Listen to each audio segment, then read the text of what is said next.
Rangers are a much maligned class in D&D, and while I don't think all of the aggro towards them is 100% justified, it's also fairly easy to understand why, especially for anyone silly enough to look at builds regularly and see how little of an impact the level 20 ability has. Nevertheless, it's a class I really like. I like druids for the same reason I like rangers, which is that I am a hippie at heart, somewhere in here, and I just adore the outside vibes, maybe because I have horrific hay fever, so I can't have the outside vibes in my own life. I also quite like mucking around with a bow and animals, so it appeals to me. I think it appeals to lots of people. I'm not going to go over a bunch of stuff regarding why the ranger is complicated for people, and let's just get to the third-party feats, shall we? Kicking off as ever with the origin feats, we are starting with the Bloodhound, which is a Grim Hollow feat. This allows you to become aware of any creature that comes within 10 feet of you, as long as it's small or larger and you're not unconscious, which is fitting, I think, thematically, and it also gives you advantage on any perception checks that rely on sound or smell, which is fantastic because you can 100% argue that that's the case for a lot of nearby perception checks at least. This just fits with the tracker vibe, which I know a lot of people really, really like. Convincing Inquisitor is another solid choice, and this is because I think Rangers can be pretty good party faces, and not just if you're playing the Fey Wanderer subclass. The Wisdom stats are generally pretty good for detecting a lot of things. It's not just perception, but insight as well, which means that it's worth having them around for conversations.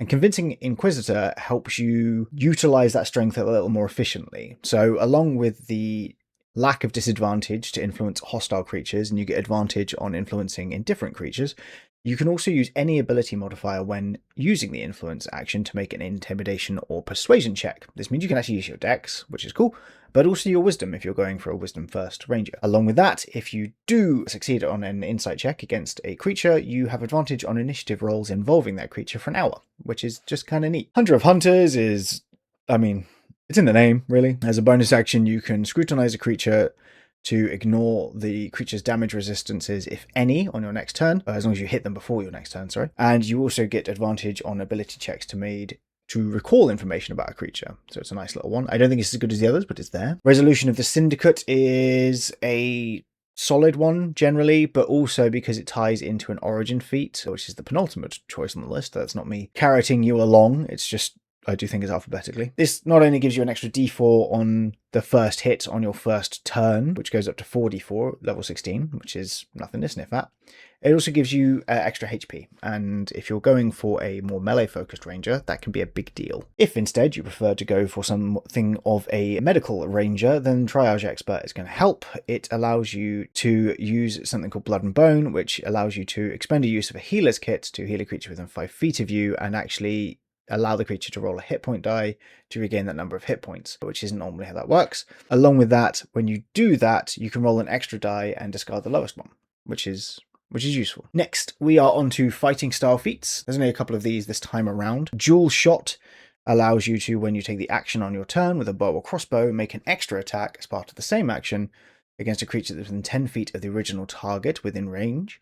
If you do, both attacks are made with disadvantage. The tricky thing with this is that this would theoretically be what you're taking instead of archery, and archery is really good, which makes this a bit of a tough sell. However, if you are multi-classing and you're going for a fighter ranger, for example, or a fighter ranger gunslinger, which gets you a lot of benefits, that sounds fun. I might make that at some point. Then you would have 3 fighting styles, and having extra fighting styles is cool. I encourage DMs, if you're watching this, to give away niche feats like this as quest rewards and rewards for RP moments as well. I'm a big fan of doing it.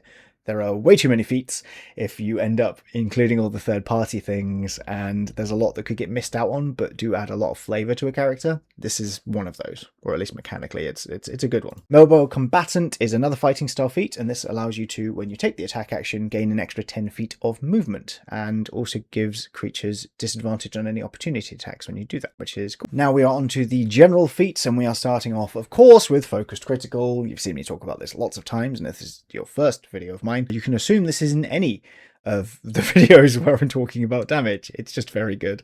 This is from Valdaspire's Secrets.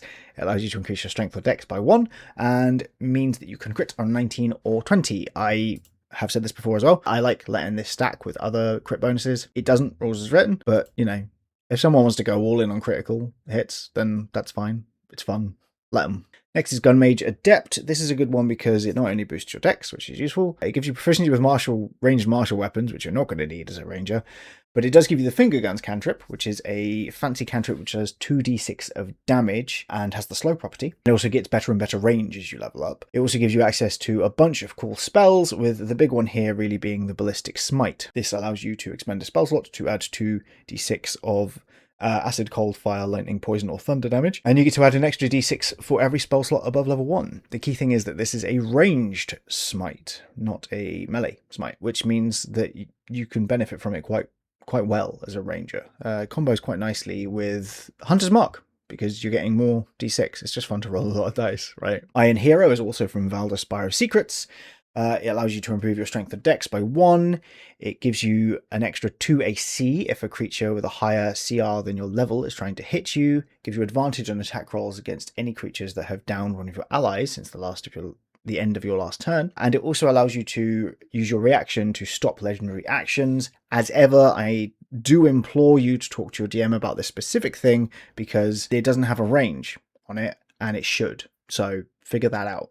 Luck is from the Gunslinger class, which is also from Valda Spire of Secrets. This is a dex boosting feat once again, and allows you to flip a dice over to change the amount of damage that you're doing with your ranged weapons, and if you crit, the creature's speed goes to 0. The way that this works with any balanced die is if you have a d6, for example, if you flip the 1 over, it would become a 6. So you're inversing it, as the numbers should add up to 1 more than the die's largest number, which is actually what it explains in the text as well. This can be pretty potent. You can only use once per turn, so if you're having a run of bad luck, it's not going to help as much, but turning a 1 into a 6 or a 1 into an 8 or even a 1 into a 12 if you're using a large enough weapon is always going to feel good. So yay. Next, we have Spray and Pray, which is from the Helliana's Guide to Monster Hunting. This doesn't have a stat boost along with it, which I would give it if a player was taking it. It allows you to reload firearms and Tommy bows as an bonus action or an action. These are special weapons. You get Magitek firearms or Tommy bows. Tommy bows are repeating crossbows,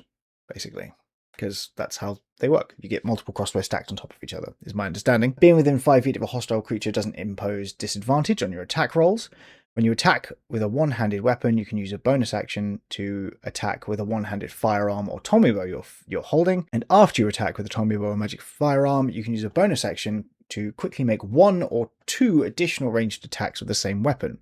If you choose to make 2, you take a -5 penalty to both attack rolls, but you don't add your damage to the modifier of the bonus attack. It's a fun one. It's a bit niche because I don't know how many BMs are using Tommy bows or Magitek firearms, but if you are, this is a cool one. Also, you can delight your crossbow wielding friends with, a multi-stacked crossbow. Syndicate Spy is the feat I was alluding to earlier. This is from Grim Hollow as well. You need to have taken the Syndicate Smuggler background and therefore gotten the earlier feat. This gives you proficiency with Thieves' Tools. It gives you expertise in Thieves' Tools if you already have that, and you can craft the key to any lock by just spending 10 minutes with it. It gives you proficiency with the Disguise Kit. If you already have proficiency, you get expertise, and you can change the way you appear by donning these costumes.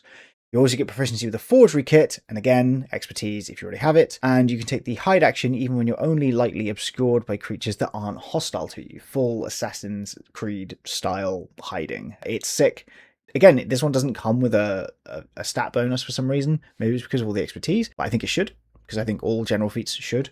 Otherwise, there's no reason to pick them, really. It's a lot harder to fit them in. But yes, it's incredibly cool. And finally, we have Thrown Weapon Master, because it's one of my favourite DPS feats, and with Hunter's Mark it does go pretty hard. You can boost your strength or dex by 1. When you take the attack action using a simple weapon that has the thrown property, you can make 2 more additional ranged attacks using simple weapons that have the thrown property as a bonus action. So it's an extra 2 attacks. Along with that, you can pick up a lot of weapons within 5 feet of you, and most importantly, it gives your weapons the returning property, which means they come back to you after they hit or miss. So you can just keep yeeting daggers or light hammers or darts and boomerang. Probably a few others I'm forgetting. It's an exceptional feat, and obviously the more you're hitting, the more you're benefiting from your Hunter's Mark. So rough calculations here, you'd be doing on an average turn with extra attack. Let's say you take this at level 4. At level 5, you would be doing 1 dagger attack, a nick attack, another dagger attack, and then 2 more attacks. So that's 5 attacks. You'd be doing 5d4 plus 5d6 plus 5 times your ability modifier, because all of those would add